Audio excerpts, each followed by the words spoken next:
Craig, mate, one of the things that I was hoping that we could talk about briefly is there's obviously a lot of people that have had businesses and their whole lives changed through COVID. And mate, when it comes to your career, you've had the odd up and down. It's pretty fair to say. But one of the big things I think most people would have heard of the fact that when you went over to England and you trialled for Middlesbrough, Jack Charlton, probably one of the most famous footballers of all time, basically said you were the worst player he'd ever seen. So in terms of your ability to stick it out and to come back from that sort of adversity, mate, tell us how you see. Tell us what you've seen from businesses and people you know personally and locally and abroad. What are the sort of things you've seen out there from people in terms of their ability to bounce back? What they've managed to do as well? I got questions. Can you hear me okay? Yeah, I've got you.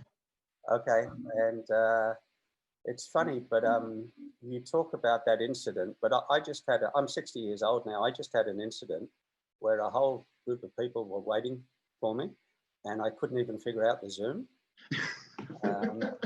So the answer to Jack Charlton is the answer, calm down, think about it, right? There's a problem here, it's and it needs to be solved. And as a 60-year-old Australian male, the answer is that life is this incredible journey, roller coaster journey of ups and downs that take you here, there, and everywhere. And you think you have control, and then you don't.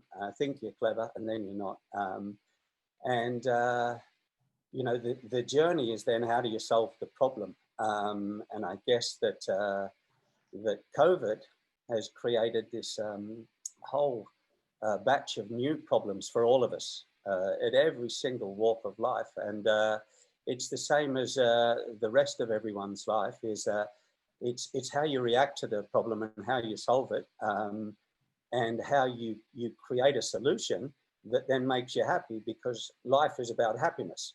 So that being said, as the bloke, the silly fool that couldn't get into the Zoom meeting, what was interesting about Jack Charlton's comments, and they weren't comments, they were shouted abuse. You are the worst effing footballer I'd seen in my life. I was 15-year-old. I'd just come from Australia the day before. It was snowing in the middle of December, right? And it was a triless match. So there was players, you know, young kids from Scotland, Ireland, Wales, England. They were all there. And I by far, and I just arrived from Australia as a 15-year-old, I by far was the worst player. Every time I got it, I either got kicked or I lost the ball. So the real bad news wasn't Jack Charlton saying, you know, we were getting beat 3-0 at half time in the mud, in the snow. He had to go at everybody around the dressing room. You're useless, hopeless, awful, crap, rubbish, S-H-I-T, you know, and you're allowed to say that back then. Okay, this is 1975, you know, we're all kids. And bullying was actually not only accepted, but the biggest bully won, you know.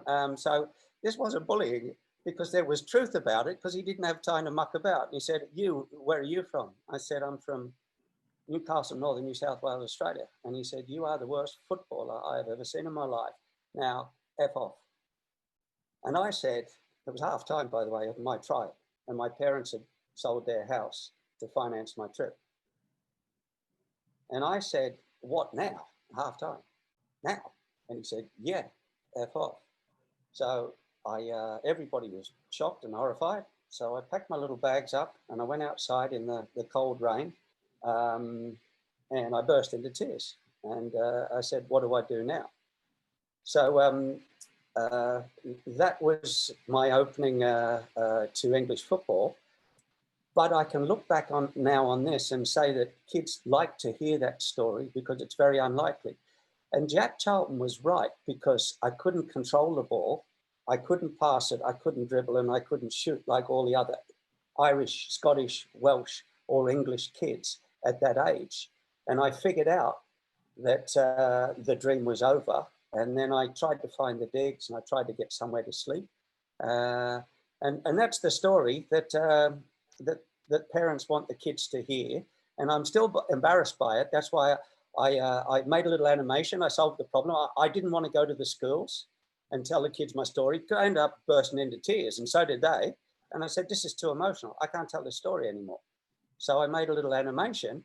Now I sent it to the kids, and they watch it on YouTube. It's only 6 or 7 minutes, black and white cartoon of me running around. Yep. And that solves that problem, because when I get to the school and I'm in front of the kids, they know my story. There's no emotion. It becomes about them, not about me. And then we get on with it. So every step along the line, including the question you asked me, you've got to look at your problem and see the truth in it.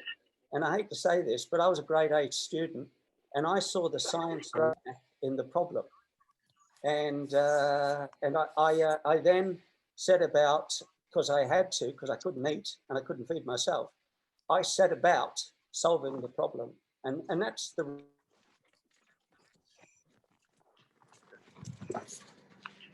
Sorry, Craig, are you there? I am. Hello? You're there. Apologies, mate. There was some feedback from, and I was just muting some of the other people. Apologies, mate. No worries. I solved the problem. I pushed unmute.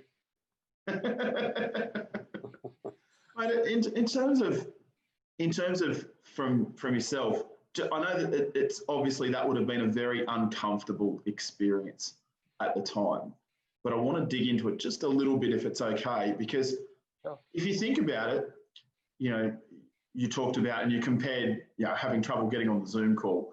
And it's funny, just that ability to be so resilient. One of the things that, if you look at that animated video, it's about 9.5 minutes for those people that are interested. I made sure I had another look at it this morning. You knew things were at its worst, but you didn't tell your parents, did you? You basically told your parents everything was fine. Well, my parents had sold their trip because they believed in me. Sorry, they'd sold their house to finance the trip and moved into a smaller house because they believed in me. So there's no way in the world I could tell them what had happened, because I was ashamed of myself, and I was ashamed of the sacrifice that they'd made, and I know what it meant to them. So you know, I found my way back to the digs. And again, it was December in the north of England, Middlesbrough. 2 days before, I'd been on the beach, Nobby's Beach at Newcastle, which is just behind me here, with all my mates and friends. And next thing I know, I'm on my face in the mud, and I had like rasta hair. I know, a little bit like that, it wasn't like that, but it was rasta surfing hair. And my hair, right, had like, you know, rastas, rasta hair.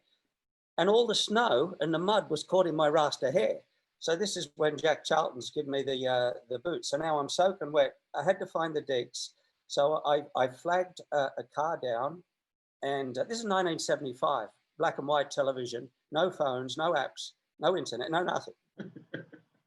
Right, so I flagged a car down, and I said, look, I need some help. I'm from Australia. I've just had a trial with Middlesbrough. You've just had a trial with Middlesbrough. And I said, yeah, Jack Charlton told me to bugger off. You've met Jack Charlton. You've met Jack Charlton. I said, yeah. I said, and I need to find where I'm staying, the digs, the Medhurst Hotel.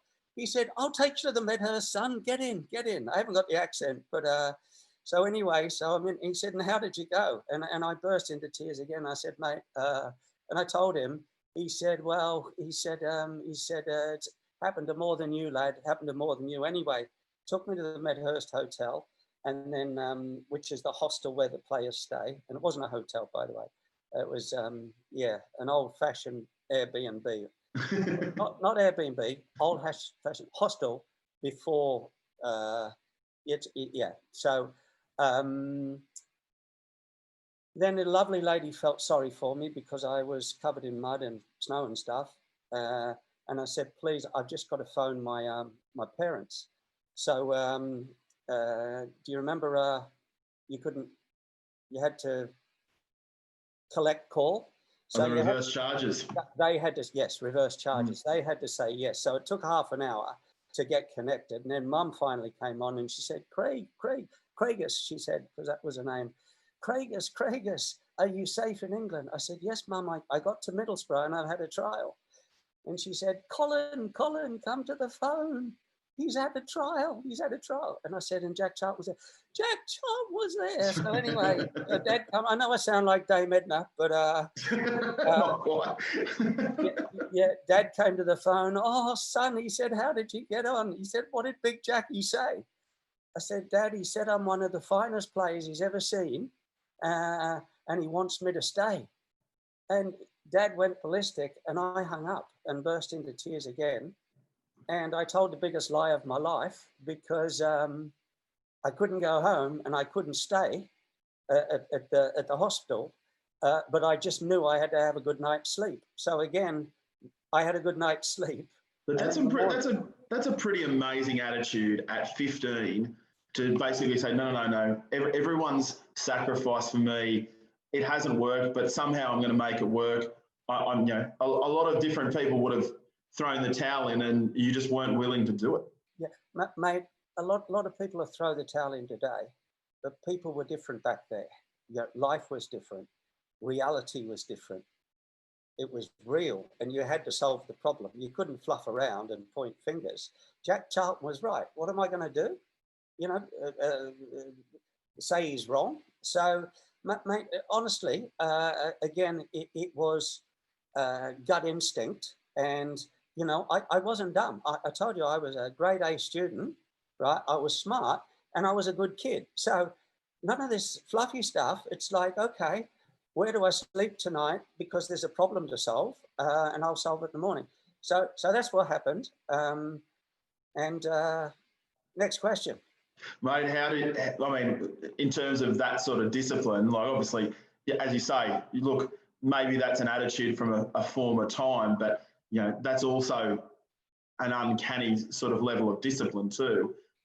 How did the discipline for you of being a professional footballer, overcoming that sort of adversity, how did that sort of discipline help you later on in terms of your career after football? But mate, I had no disciplines. I was a 15-year-old kid from Burrigal High School, grew up in Bullaroo. So when you say discipline, it's internal. And I think that's what everybody's missing as well, is there's no one to blame except for yourself. And the problem is a situation, so solve the problem. So I'm not being disrespectful of the question or of myself. I just think that for me, it's like was no good whinging or crying or wanting to go back home, because that's not the answer. So fundamentally, I had to get to the answer to my problem. And a long story short, I figured out, well, what do I want to do? Well, I've fallen in love with this thing called soccer and football. And I fell in love with the ball, Now, in my darkness, right, and then hiding in the coal shed subsequently from Charlton and all the administrators, okay, and I slept with the soccer ball because that's all I had. I recognized, and I held it up, and it looked like a map of the world. And I was in England up here, and my parents and family and friends were down here in Australia, And then I looked at it and I said, well, this is a perfect object, right? And it was beautiful in its roundness. And I felt like I was in jail now. I was horrified and I was frightened. Don't get me wrong. I was scared the poop out of me, right? Because I was in this strange place, although the people were nice enough. So I'm now hiding in the coal shed for a couple of days. Okay. And I see this in the light, shaft of light that's coming through the shed, right? And I said, that's what I've fallen in love with. It's a perfect object. It doesn't make mistakes. The person using it makes the mistakes. And the more you use it, the less mistakes you make. And it was that simple philosophy. That's why the other kids can pass, dribble and shoot and play with the ball. This ball was like my toy. I didn't have BMX bikes. I didn't have, PlayStation, Nintendo, Xbox. I didn't have apps. I didn't have social media. I had a soccer ball, and this is the love for this is what got me in trouble. And I knew it was the love for that that would get me out of that. And the fact that science, and I then said, well, what part of foot on what part of ball to what effect is how you pass the ball and how you control the ball. And with that, right, I then set off and said, okay, I can get better at this. I know I can, right? And that's probably part 3 of the story. In terms of, you know, it's funny, just hearing you from a lot of other people, that thought process in terms of, well, okay, you obviously have a very inquiring mind, otherwise it wouldn't have led you to do some of the things you've done after football. It was funny, you were talking before about whether you thought you'd joined Alcoholics Anonymous on the Zoom call. Mate, you invented an amazing football boot that obviously all of these different other codes have now looked at, and you've had some work there. But I want to talk about this other invention you've got. And I've got to say, Craig, not a fan, mate. Not a fan. Most people don't know this, but if you've gone to a hotel and you've seen that technology whereby you move one of your bottles or your cans and you have to pay for it, we've got Craig to thank for that. Can you tell us the story about, okay, you're a footballer, yeah, you've obviously got an inquiring mind. Tell me how you came to invent the butler. I'm fascinated by this. Well, I think, once again, I think we've all got inquiring minds. I just happened to be cast overseas with nothing, and I had more time. And it's called survival at the same time. But we've all got inquiring minds. And the boot you're talking about is the Predator. The largest selling soccer shoe in the history of sport. Zidane, Beckham, Del Piero, Michael Owen, they've all worn it. Lionel Messi. And that sounds like the Adidas Predator, that sounds very grandiose. But you know what the concept of the Predator was that I came up with and patented? Please. What part of foot on what part of ball? To what effect? So stop there and say that this isn't rocket science, to think outside of the box, right? And to be quizzical mind, I think you said, an interested mind. We all do. But I think that when you're struggling with survival, like a lot of people are in COVID, a lot of minds are going to come awake and think of very clever ways of doing things another way, because survival, right, is upon a lot of people. The very jobs, their very family livelihoods, and the rest of it. So, again, it's people, it's science, it's the mind, and the problem I had, to answer your question, with going to a hotel, and then when you check out, they would put extra charges on your bill.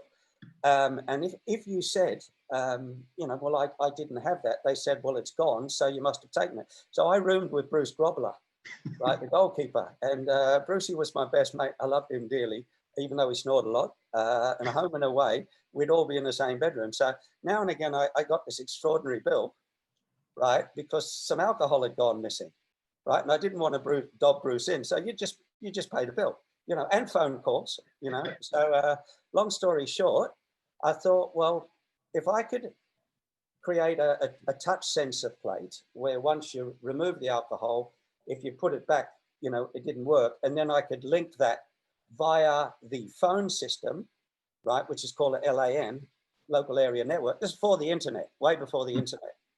Then they would know who's taking alcohol in what room to verify it. So I patented that and I took it to Electrolux. So there's that story. And then the butler became a servo room or something, and that's moved on.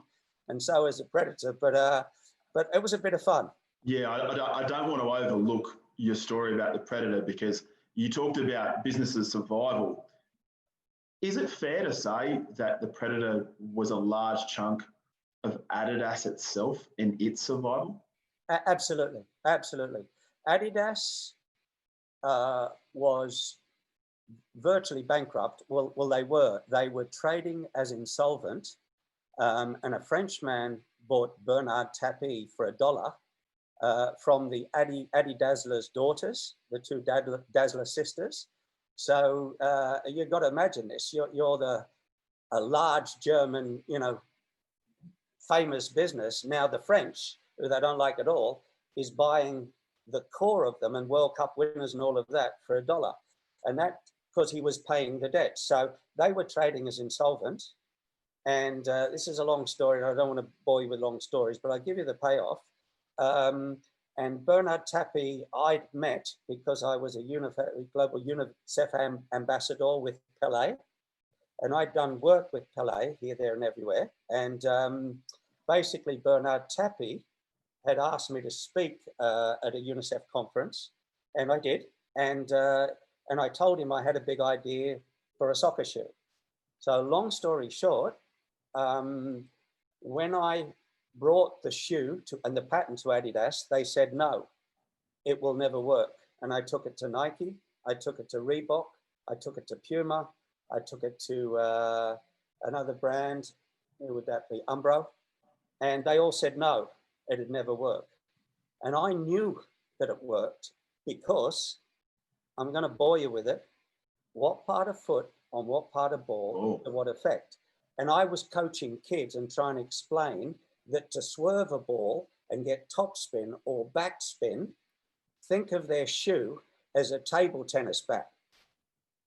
And they said, because the kids had said to me, oh, Mr. Johnston, it's raining and our shoes are slippery and they're made of leather, not rubber. So this was years before, and this was Middlesbrough car park.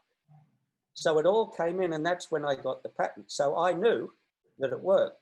So what I did, solved the problem. I was talking to directors of a company, buyers coming in, and the Dassler family going out. I took it to Bayern Munich, which is the most famous club in Germany. Knocked on the door. I said, I'm Craig Johnston, come from North New South Wales, same story. But I used to play for Liverpool. I'd like to see Mr. Fran Beckenbauer, please, who's the Kaiser of German football.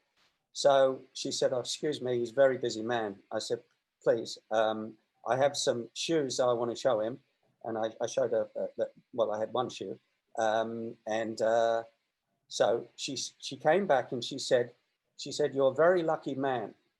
She said, Mr. Beckenbauer really likes Liverpool and he remembers you with a good enthusiasm. She said, come back tomorrow with 4 of those rubber shoes.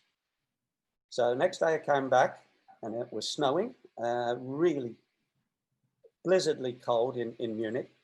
And I went to the club and he'd lined up himself, Franz Beckenbauer, Karl-Heinz Rummenigge, second most famous football, Paul Breitner, right, and Hansi Müller. So the 4 most recognizable German footballers, they all put the shoe on. They went in the backyard, the training ground. They started kicking the ball in the snow to each other. And I was filming it, right, with a video camera.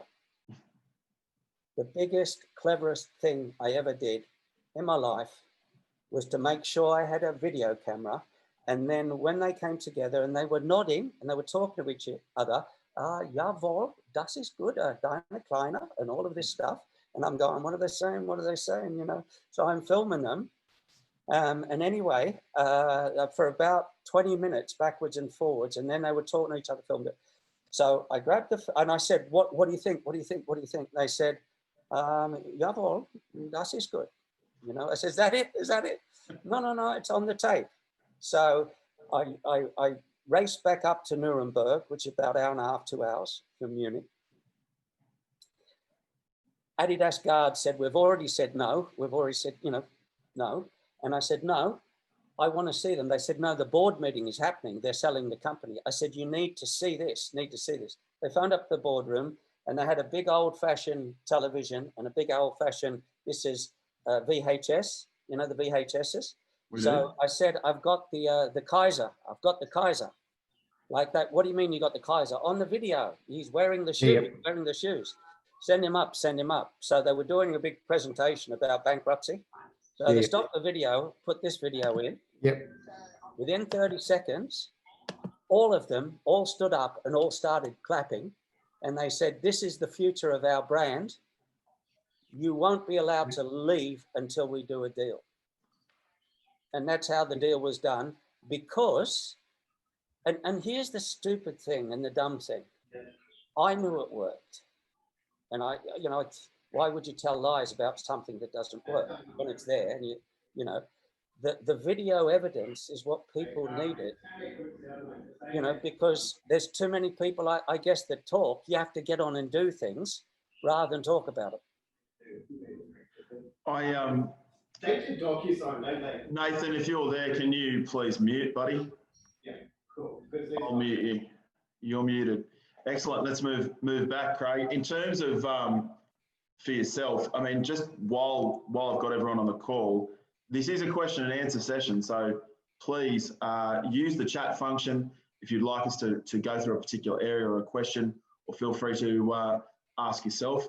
I've got a few more questions that I want to ask Craig, but I also want to make sure I've given everyone the opportunity to ask a question themselves.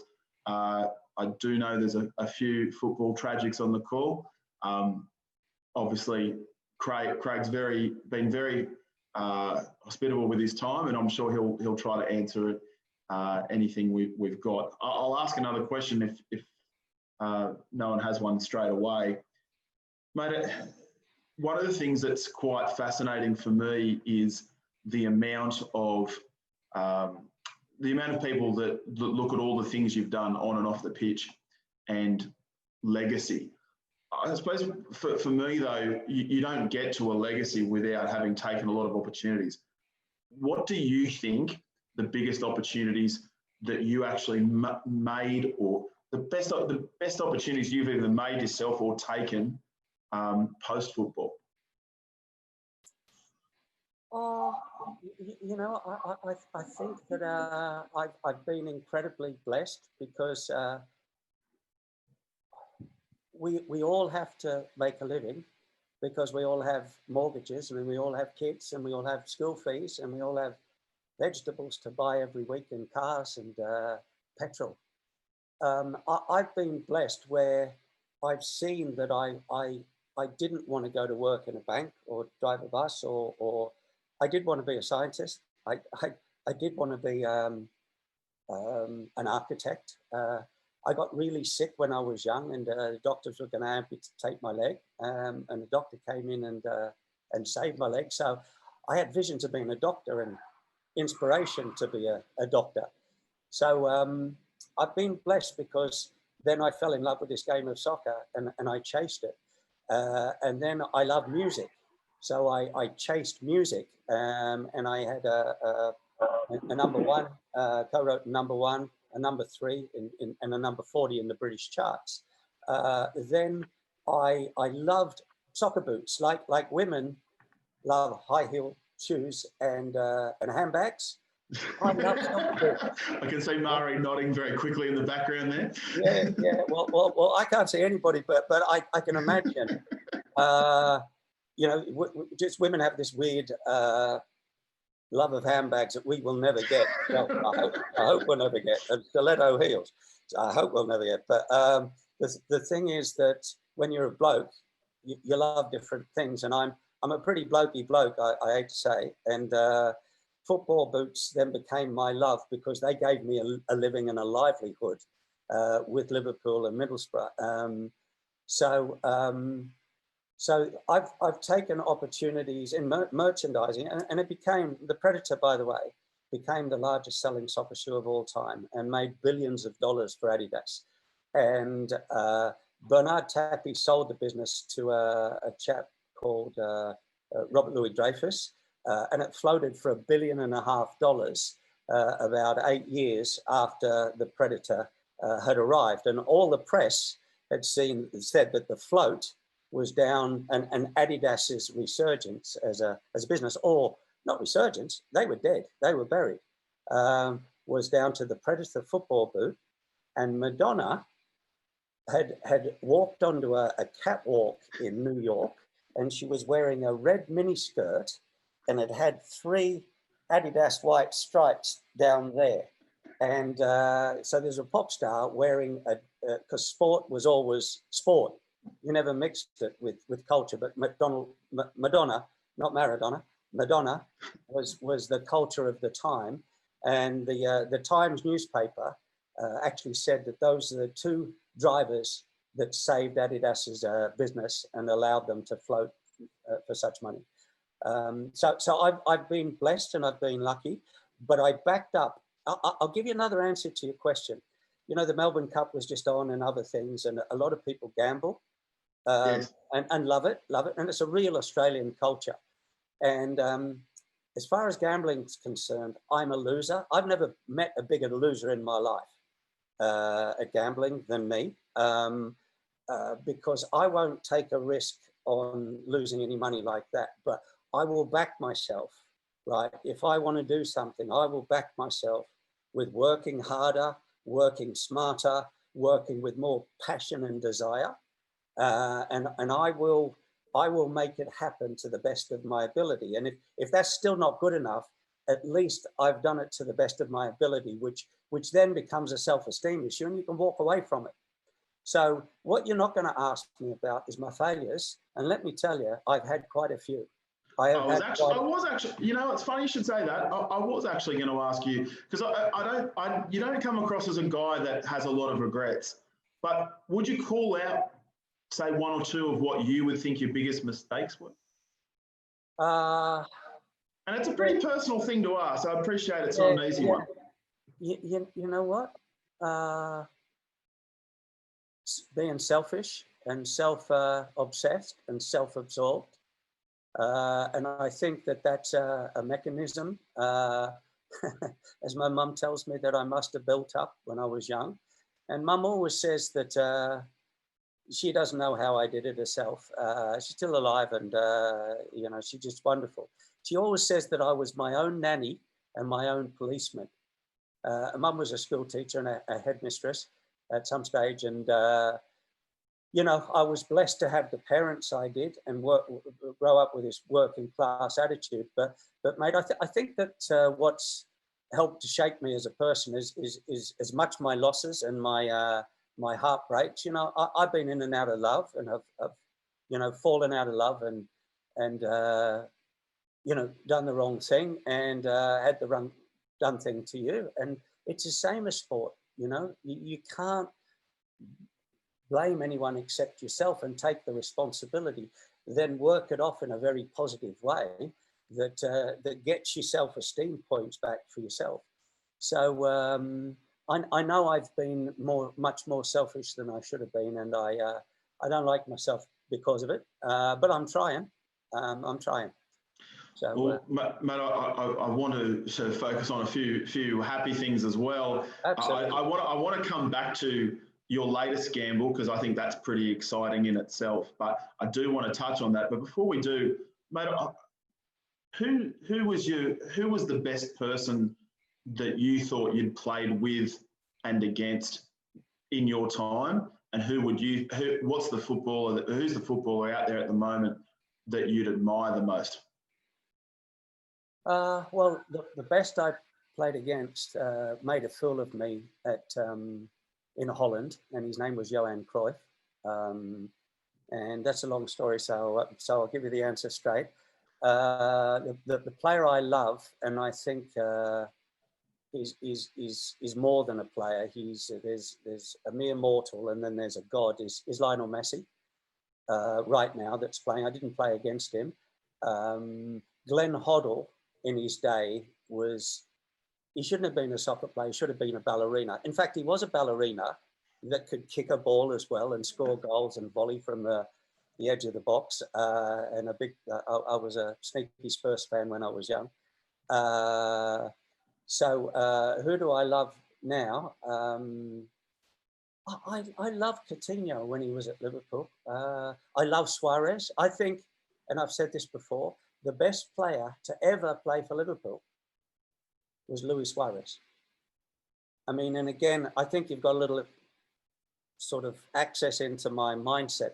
I don't think normally, and I have these weird sort of aspects to the way I think, but Luis Suarez, a lot of people criticize me for saying that. Well, what's wrong with Dalglish? What's wrong with Rush? I go, nothing wrong with them, but they didn't do to me what Luis Suarez did to me, you know, made me sit up, right? None of them was run around biting people because he wanted the ball so much, you know, and, you know, should never bite people, by the way.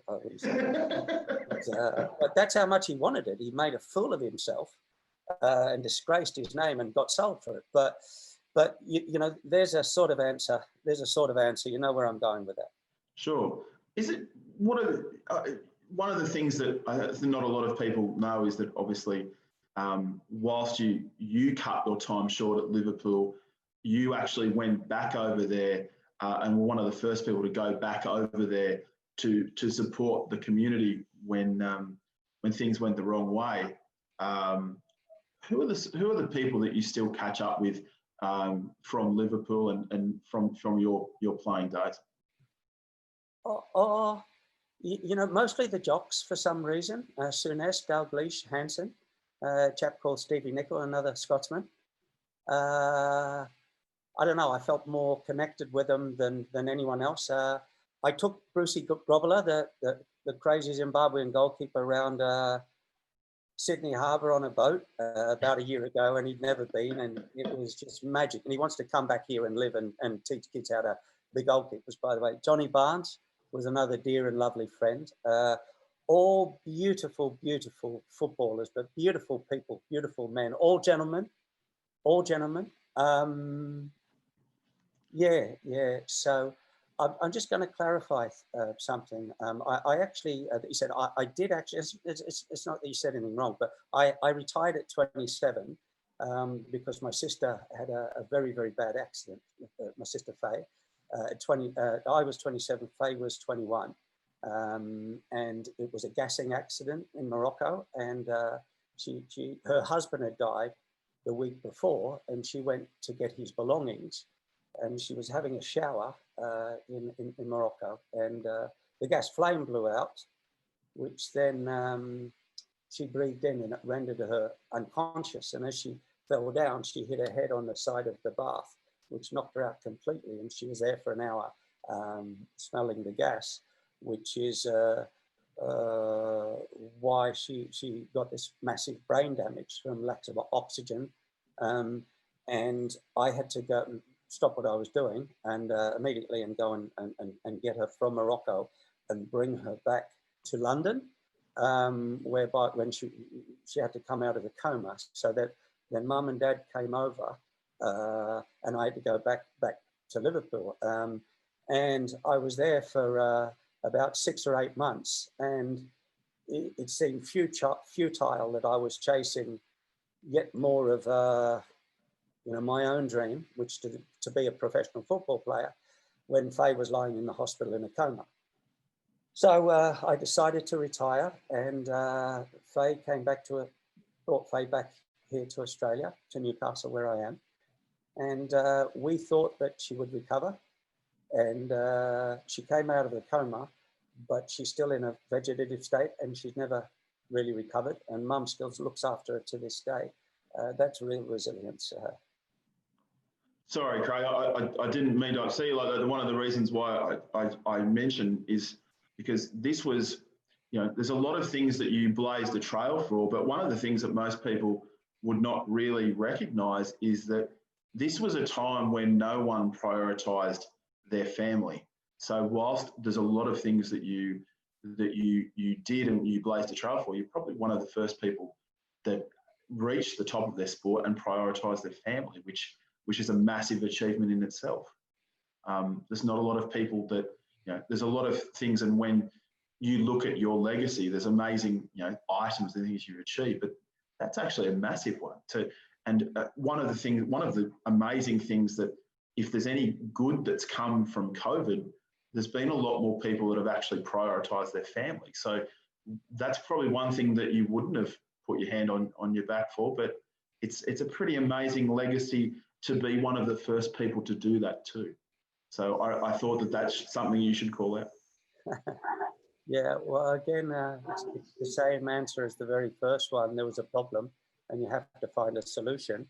And I guess that that like COVID now, and people, it's a life-changing experience that reshapes your mind and resets and refocuses. What's your purpose here on Earth, and then what's your sister's purpose here on Earth as well, you know. And I felt I'd been, you know, if you like, selfish enough with my dream. And I honestly thought that Faye would get better and I would probably be able to come back to football. But unfortunately, she didn't. And I had no money, so I had to start again, a startup business, like I am now. I had to start up and I had no job. I had no credentials. Don't forget, I left school when I was 15. So I had no, what's it called, A-levels or any of that stuff.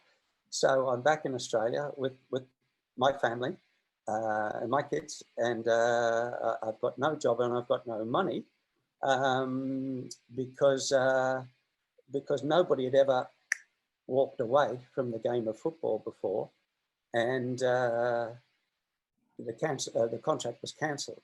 So that's another story. I got into television and I started to work at Wild World of Sports and reporting stories on people like Wally Lewis and Jeff Fenech and you know, all the greats of Australian sport. And I admired those people like Wally Lewis and you know, Greg Norman, and I got this rich feel for being Australian and who I was and you know, where I was and where I was going to. So that was an interesting part of my life. And then I created a TV game show called The Main Event, and I took it to Channel 7 and they loved it, and it was on prime time. I got a guy called Larry Emder to be the host. He was working as a young news reporter at Channel 10 at the time. And that then got franchised around the world, became very successful. And then I got this a knock on the door. I was living up at Avalon at the time in Sydney. Knock on the door, and there's a couple of cute little kids with a soccer ball and hoodies on. They said, "Oh, excuse me, Mr. Johnston, we're the local soccer team, and we're not very good. Can you come and coach us?" So I went down and had a look at them, and they were right. They weren't very good. That's for sure. Nothing like a bit of tough love there, mate. They had their own Jack Charlton moment. So what happened was I started teaching them how to swerve the ball, what part of foot on what part of the ball. Hey kids, do you know you can be a better player on a daily basis if you put your mind to it and do these simple drills? And they said, "Fine, Mr. Johnston, but the table tennis bat's not working because our boots are made of leather and not table tennis bats." So I said, the kids are right. And that sparked me then to go and sit down and write something called a patent. And then that patent is what I took to Adidas. So isn't it funny how you think, you know, you make choices in your life, and who in their right mind at 27 years of age would walk away from a contract with the mighty Liverpool team when we're the best team in the world? And I thought, you know, that maybe it was a wacky thing to do, unprecedented. But at 27 years of age, it allowed me to come home and spend time here where I'm from, which I love. And I'm so incredibly passionate about being Australian. And not to mention Novocastrian, mate. Always very great to see how proud you are of being part of Newcastle too, mate. Let's not forget that. Working class ethos, mate. It's grounding. It's grounding, and I think that's part of your makeup. It's part of your DNA, and I love it. I love it. And I guess what I was getting to is that I was trying to answer your question, and more specifically, who knows what's going to happen? And yes, I go back to Liverpool a lot, and I see those guys I spoke about a lot because, again, when you get to 60, you look back and you see, you know that life and these roller coaster journeys that you have, it's not about what you won, right? It's about how you won it and who you won it with. So it then becomes mateship and bonding and teammates and being able to dish out your mates, and then they dish out you, and then recover that ground. And then, you know, even if it's a punch in the face or an elbow in the side of the head when you're playing, you've got to heal those wounds and rifts because they're superficial. And I think that a lot of the things that we all learnt during team sport and old-fashioned sport and individual pursuit in sport, that a lot of those behaviorisms and mannerisms that we've learnt over the years that have toughened us and made us, these words, resilient, right, and adaptable, right, and give us, you know, pride and self-esteem in who we are, and to be able to take a smack over the back of the neck and a punch in the face and get up and get on with it. If that stuff goes missing with our kids, they're missing out on both the joys of life and the misery of life that can be resolved quickly. And you start to harbor that stuff, it brings sadness and frustration, and it brings a lot of hurt and pain.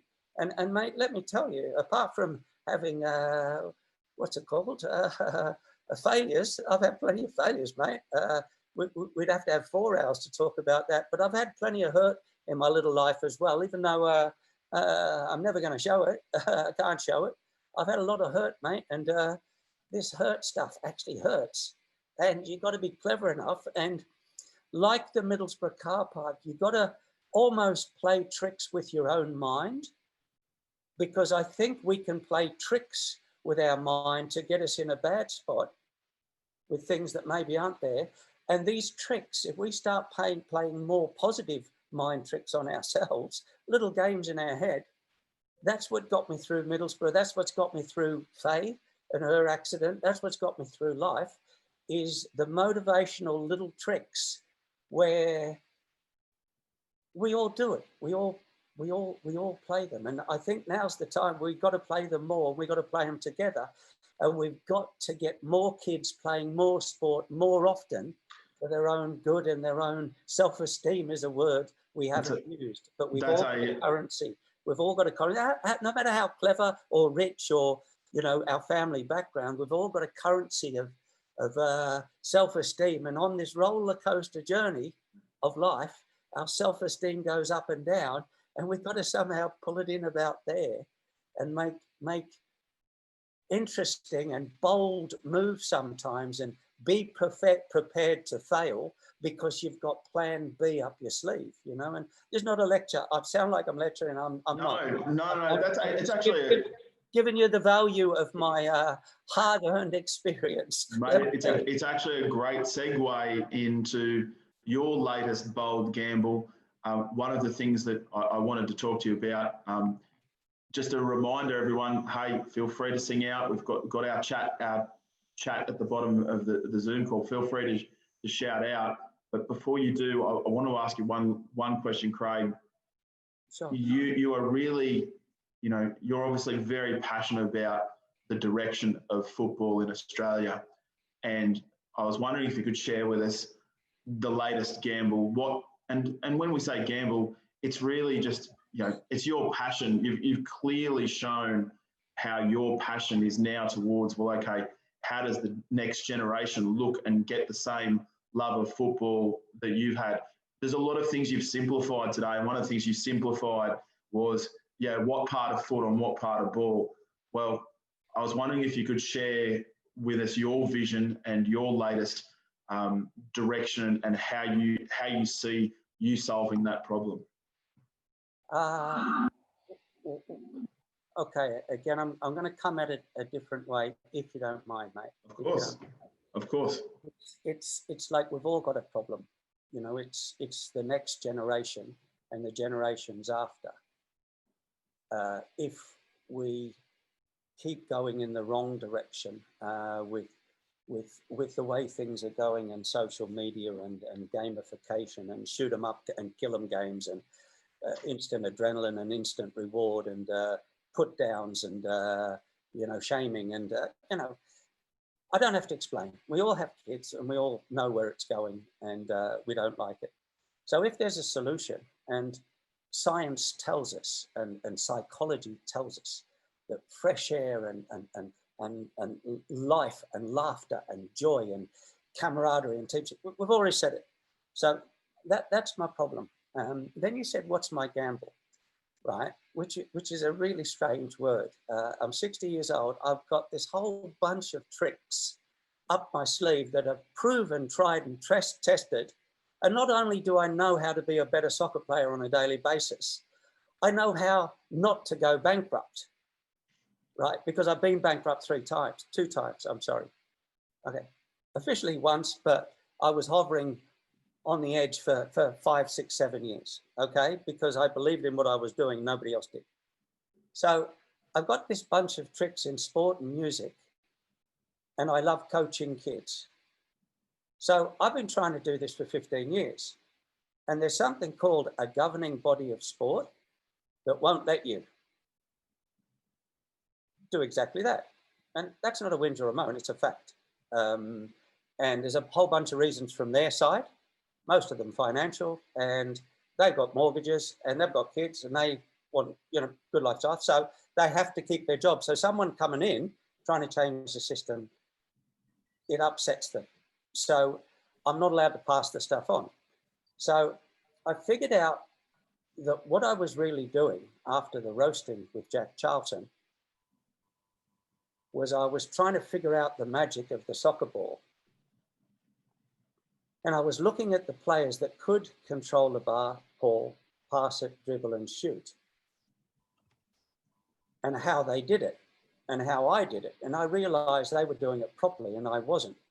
So then I set up 4 little obstacle courses. That's what they were, with park benches, like church benches, church pews, and brick wall corners, right? And I started to have a standardized set of skill drills, and I could uncover my mistake to attempt ratio. So how many times did I do these drills, left foot, right foot? And how many times did I get them 100% right? So without it, and if I did them quicker and more accurate, it would take me 6 or 7 hours that day after I'd cleaned the dressing rooms for a bit of money and the players' cars, the pro players' cars, and they wouldn't tell Charlton that I was hiding in the car park. So that was my life. And you know what? I was 15, 16-year-old. I loved it. I loved my life, right? Because I was a better player at night after 6 or 7 hours, and I knew it. You know what I was doing? I didn't realize this. I was creating my own data, my performance data, that said if I really focus and I was on top form, I could get home to the hostel in 5 hours. And then I could have baked beans with the apprentices and watch Coronation Street. Again, this is 1976, black and white television, but who cares? I was now accepted, right? They didn't know what I was doing. I got it down to 4 hours, but you know what? I was dribbling with the outside of my left foot, the inside of my left foot, the outside of my right foot, what part of touch or what part of ball. I was creating data, right? Now, years later, we've got apps, we've got iPhones, we've got interactive equipment, we've got YouTube, we've got Google and data analytics. What I've created is the Middlesbrough car park for our kids so that they can use it with their app and a bit of equipment in their backyard, in their schoolyard, right? In the training ground, at the academies, and they can be better players on a daily basis. So it's the most amazing gift that I want to pass back, but you're not allowed to do it because it's not part of the curriculum. But believe me, I've spent so long on this that it's coming, and when it comes, it will be the global standard for FIFA, for the global universal skills measurement and rating standards. So it's basically a golf handicap for the world's greatest and largest sport, soccer.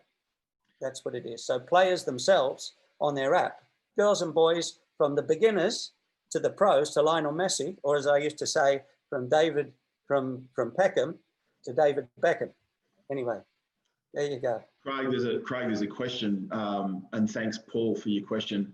He said, Craig, was really disappointing the handling of player registration fees in relation to COVID in Victoria. and a clear indication of the soccer culture in the state? How can the sport progress when clubs prioritise money ahead of player and family welfare? And what does the sport have to do to progress in this country? Well, what's your friend's name? Paul Sakopoulos, Hey, Paul. big Liverpool fan. Hey, Paul, mate, you've put your finger right on it. They're overcharging the parents and under-delivering, and the money's going up into the middle management, or has been, right? There's a new guy in charge, but we've gone backwards because they've been overcharging and under-delivering. And I will propose a question to you. We're now hearing these lovely new speeches about the new plans for the pathway going forward. Right, that's interesting, but it's our money they're going to be spending on this pathway. And there's a famous saying in business, and you're all business people and financial people, right? If you can't measure it, you can't manage it. So the thing is, whatever plans that the governing bodies of the game here in Australia, be it state or federal, if they have a plan where they can't measure or manage where your money goes, then they can't measure or manage it themselves. And that's the simple question I've been asking, right? And they haven't been, professional enough to actually come back and say, well, no, we don't think measurement is the way to go here. We just want to do it blindly like we have been for years. So anyway, listen, by the way, keep all of this to yourself. I'm not bitching or whinging about it. I'm just saying what the facts are. And there will be a way to, well, there is a way to solve it. And they know my phone number if somebody does tell on me. But it's very, very simple, right? I'm sure there's a lot of golfers out there. If you had a Scotsman, Irishman, an Aussie, and an American sitting down at a table, and you said, and they're all golfers, you'd say, what's your handicap? Well, I'm a 5, I'm a 3, I'm a 10. And the American says, well, I'm a scratch golfer, guys, you know. Then you know that the American's the man, but you know where you stand. In soccer, it's all fluff. It's all design, and it's all got us to where we're at, which is a disaster. We are in a disaster, and we need medical help immediately. And unfortunately, this is the game I love and the country I love, and someone's got to do something about it. You in the bed with my mum? Yeah. Sorry, guys, just a sec. See, there's another disgruntled soccer player, that young child. Thanks heaps for your question, Paul, and please keep them coming. If you've got more, please feel free to share. I'll ask another question while we're waiting for some more to come in. Mate, one of the things that, there's been so many takeouts. We've had an hour. I appreciate everyone's time, and I'll try and wrap up very shortly, but I wanted to ask one or two things more, and then hopefully some more people will have some questions before we wrap up. But mate, the importance of legacy for you personally, obviously you've been interviewed many times and a lot of people have asked you about that. My question to you is, there's finance brokers on this call, lender BDMs, there's a lot of different people on this call. How do you feel, myself as a broker or a small business owner or an accountant, how would you suggest different people work towards their own sense of purpose or legacy? And I don't mean to have that as an up in the air question. It just seems that the way in which you've looked at so many of your pursuits, you've managed to achieve so much. And there's a lot of us that would obviously like to emulate even a small part of that. How do you think the average small business can work on their own sense of purpose? Yeah, again, I'm going to give you an answer you're not expecting, but it comes from the heart, and it comes from the head, and it comes from experience. And this might be the completely wrong advice for some of you, or even most of you. In fact, maybe all of you. But I would look for joy, and I'd look for happiness, which sounds really strange. But I think I've managed to do that without even knowing what I was doing. I threw myself into shark-infested waters, and started swimming like hell because I loved the concept of being a soccer player, you know, rather than a bank clerk or whatever, a normal job. And I've chased soccer, and I've chased music, and I've chased soccer boots. It's like, if there's any women on there and you love handbags, right? No, I'm saying dream about how you can sell a new level of handbags with a particular leather and design that you love, and you think that it could sell 1 million, you know, versions of it. And I know it's not a normal answer to a question, but you get to a certain age and you say, what's this life business all about? And you know, yes, it's about survival. Yes, it's about money. Yes, it's about privilege in the society and having a better house and a better car and kids go to a better school. Brilliant, brilliant. And I think I'm probably older than a lot of you, but when you get to a certain age, and I'm going to say this as well, but if you then, no, it's a stupid thing to say. Then if you get sick,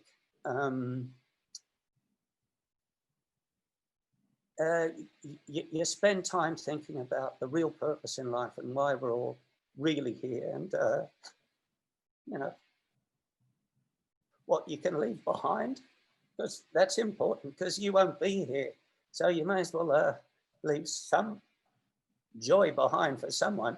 And I guess that's my advice to myself. So that's why I'd give it to somebody that asked me in the street, but that I knew, I guess. So the things I'll remember on my deathbed, personally, and I've had to think about this, you think about the joyful moments with your family and your kids, your mum and dad, and the sunny days growing up at the beach. And you remember fights with your mates, getting punched in the face and punching them back. And then you remember winning and losing and being a human being. And I think you also then remember that you didn't sit on the fence of ordinariness. You had to go. And also, having traveled the world, whether I liked it or not, many, many, many times, I think I've been incredibly blessed to be Australian. And we're losing what it is to be that Australian, and that hurts me. And a lot of people are getting away with a false narrative of who we are and what we should be. And I won't be here, but mate, I just want to sort of, it was your question, help you to understand what I'm thinking. Oh, absolutely. Look, the one thing that everyone has been privileged to be part of this session today, if anything, your passion shines well outside anyone's screen. Mate, I've got to, I'd love, it's a great area to finish, but I wanted to give people the opportunity to ask questions. And Tony's asked a cracking one. Tony Monday, g'day from WA. Craig, as a parent, I tell my kids to tell me what has happened when they may have had a setback or made a mistake, as we'll usually find out anyway, and they are better off managing the dialogue themselves. This is a cracking question, Tony, and this is what I was trying to get to earlier, so thank you. Tony's asked, when and how did your mum and dad find out the truth about the Middlesbrough trial, and how did they react? Great question. Yeah, great question. Ripping. Well, I kept the lie going for a long time, you know, and by the way, you couldn't just pick up the phone and phone the other side of the world in 1975. So I would write to them, and they would write to me with an address, more than anything. And I would just tell them that it was going well. Yeah, and until it was going well. And the other thing I didn't say about that period, because it is a long story, is I was bright. I figured things out, but I was a good kid. And the people around me that originally scorned me understood what Charlton had done. And a couple of them mentored me and took me under their wing and sort of pointed me in the right direction. And then I had to clean the cars and the boots, the football boots and the cars of the players while the administration staff couldn't find me. So I would say that what your friend said there is 100% right. Listen to your kids and tell them to tell you the truth. You know, if my parents had shouted at me and say the truth, I'd have burst into tears. Yeah, I'm no good. I let you down. But I didn't. So when do you know, can you, I mean, I don't mean to press on it, but it's such a fascinating question, and the answer I'm fascinated by too. How did they first react, or is it that the bird had flown by the time that they knew? Like when yeah, they didn't know. They didn't know because I couldn't tell them. And like I said, we were old-fashioned and we were old school, and people were hardcore and they had a hard edge. So, you know, why upset my mum when there's nothing she could possibly, and my dad, right, who was proud of punch of me, why upset them when there's nothing they could possibly do? The problem was mine, it was real, and I just had to solve it. So is the answer to that question, sorry, Craig, is the answer to that question really when you wrote your biography? Did they not know at all about this until you actually, because I know you're a pretty reserved guy, and you do, you know, this is not something you've had to do, and I really appreciate you take your time for it. Is the first time they actually knew about this when your biography came out on paper? No. The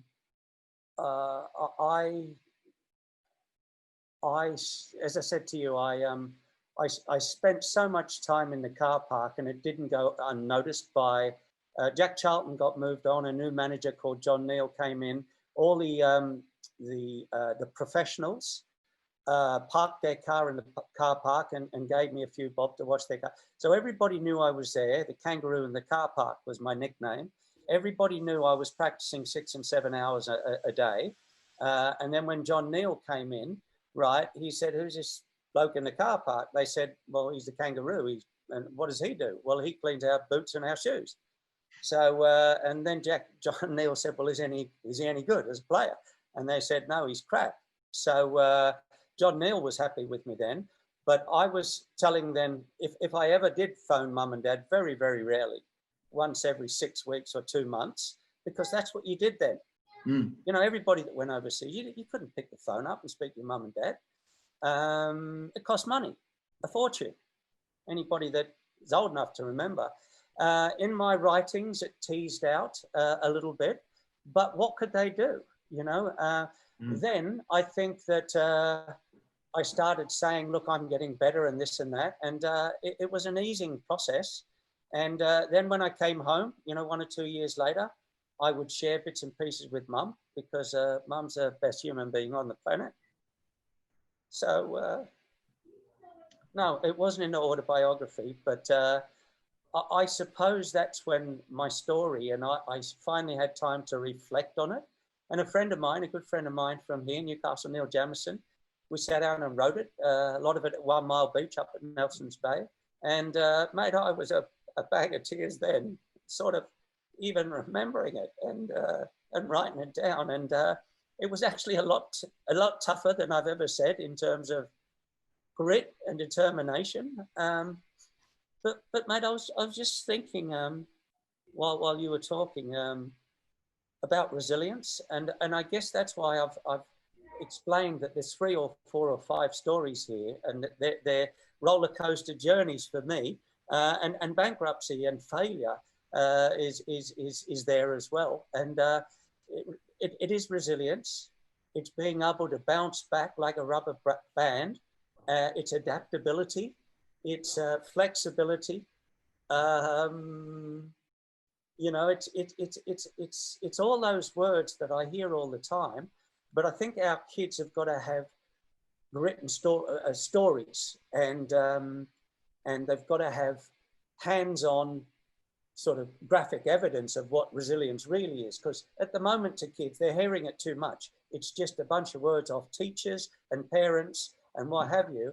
And that's one of the things I've done. I've put together a little group of people who I admire and respect.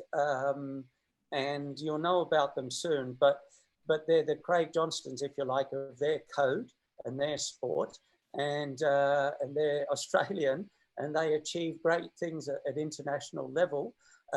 And when you say resilience and you hear their stories, they're every bit as powerful as mine. Some of them more powerful. Okay, right. I'm gonna blow the story here. I'm gonna tell you who one of them is. Right, but again, you got to keep it to yourself. It's a chap called Kurt Fernley, the disabled wheelchairist. Yes. Mate, guts, courage.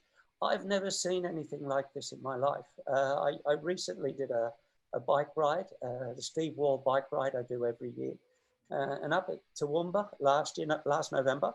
It was kind of up these steep inclines, talking about up and down journeys, in the middle of the bushfire, stinking hot November.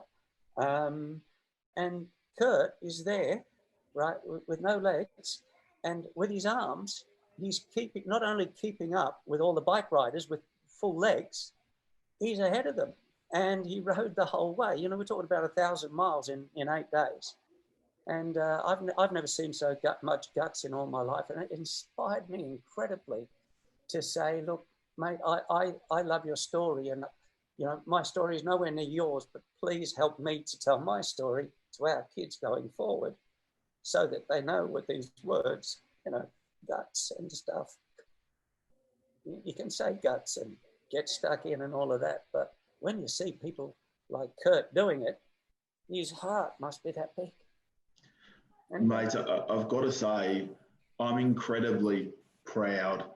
Firstly, being someone from Newcastle, like for us as kids, one of the first things we were ever allowed to wake up for and get up for was your FA Cup famous goals and wins. So for me, it's been an absolute privilege to have you as our inaugural keynote speaker. You've been incredibly generous with us, and thank you so much. I'm not going to say you overshared, but you really gave so much of yourself for those people that have tuned in live, and I'm incredibly grateful. Certainly this week and the amount of sessions we've organised as part of Broker Illuminati, it's been a journey. There's been a lot of mistakes, and there's been a lot of great learnings for people, but I've certainly been inspired by your story for some time. You've been incredible for those people that have tuned in today, and thank you so much again for your time. In the absence of any other questions, I think I should wrap up and say thank you so much again. Really a pleasure, Craig. Thanks again for your time. No worries. Very emotional. So. No. I guess you know why I don't do it very often. Yeah, it just brings back the reality, and I've been incredibly blessed. And all of these people I'm telling you about, they know they've been blessed too, and that's why when you have been blessed with a gift to be able to play sport for a living, you have an obligation to put back into your community and the people around you and the people you love, and the next generations going forward. So, mate, I knocked back 90% of the same offerings that you offered me to come on and cry in front of a bunch of old people. But I understood and I heard you, and I spoke to you, and I just like you, Chris, whoever you are. I just like you, mate, and I'm glad you gave me this opportunity to share my story with your friends. And I'm glad you taped it, so I don't have to do it again.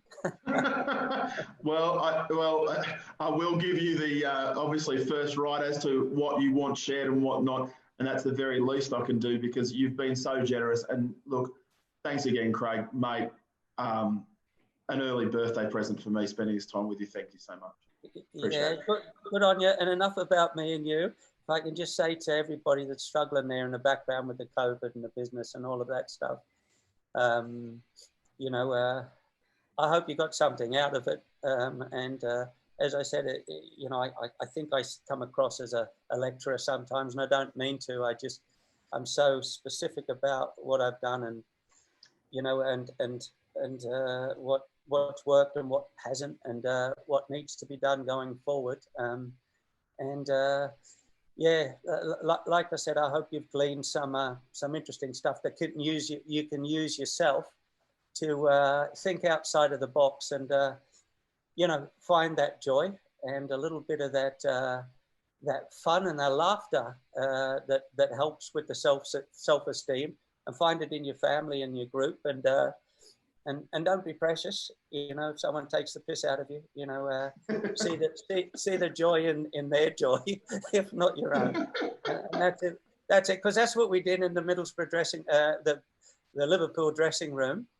We took the piss out of each other relentlessly. And the only bit of happiness we got when somebody was offended by it, that would make us even happier. my, how times have changed. I'll leave you with that thought. I'll leave you to your next Zoom meeting then, Craig. Good on you. Cheers. Thanks, mate.